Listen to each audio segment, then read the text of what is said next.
Здравейте, казвам се Цветомир Цонев и съм част от екипа на компания Treasure България. За нас най-важният критерий за нашия исторически атракцион, който направихме, е мнението на нашите посетители.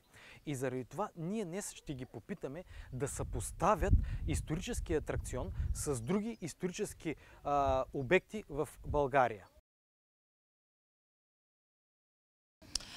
Мястото е страхотно, направено е чудесно, много добре са направени всички макети. Факта, че самите направените фигури са не само от восъка и от силикон, изключително живи. Даже в първата къща там такъв един дух се носеше направо смразяващ. Тоест много добре човек може да усети атмосферата. Много добре е направено, много ни хареса, особено накрая музейната експозиция, където пак си припомних различни етапи и части от съкровището панагюрското, тракийските златни съкровища. Наистина за пореден път се почувствах горда, че съм българка, което ми се случва, за съжаление, напоследък само на такива места. Направи ни впечатление, че са стреляне с лък и разказа за всичко. На мен ми направи впечатление, когато ходихме по музея, много хубаво беше и всичко много хубаво. Ну, мы получили очень приятные впечатления, приехав сюда. Во-первых, нам очень понравились указатели около дороги, было очень легко доехать от Варны. И когда сюда приехали, нам очень понравилось оформление. Первым делом впечатлила мраморная статуя на входе, и все было очень оформлено в таком античном стиле. Очень понравилась экскурсия.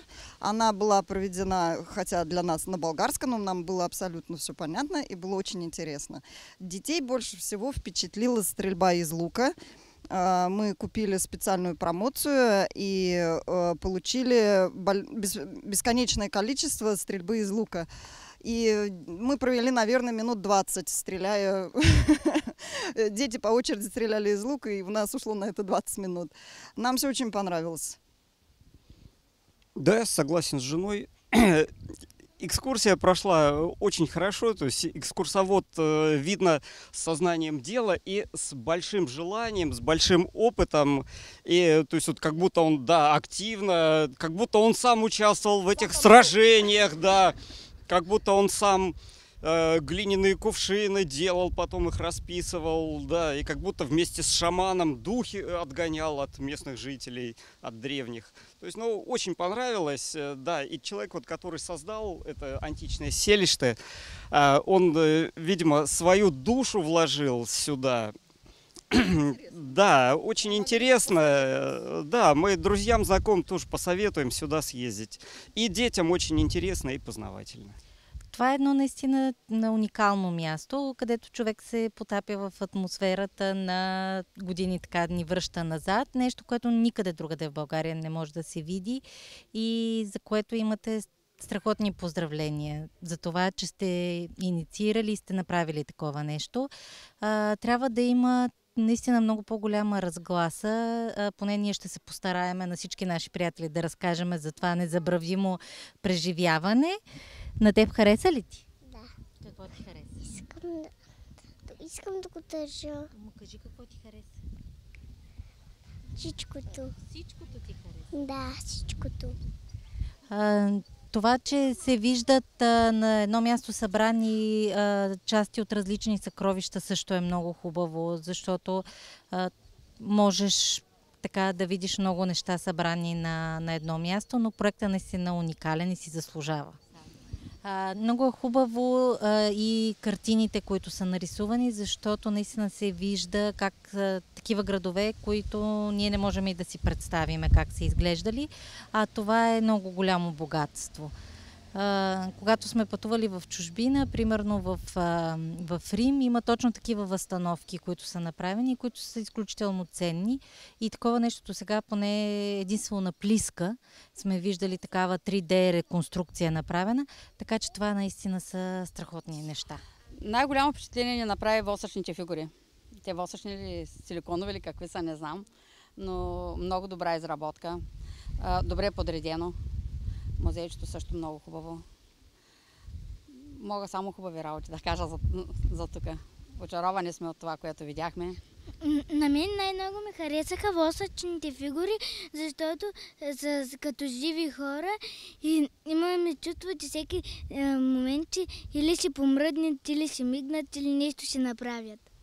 The biggest impression for me was the building sites and actually the replicas of the treasures. They were very beautiful and I recommend everybody to take a chance and see them. На мен най-много ми хареса восъчните хора, защото те бяха наистина като истински. Копията не ти ли харесаха? Как са? И копията ми харесаха.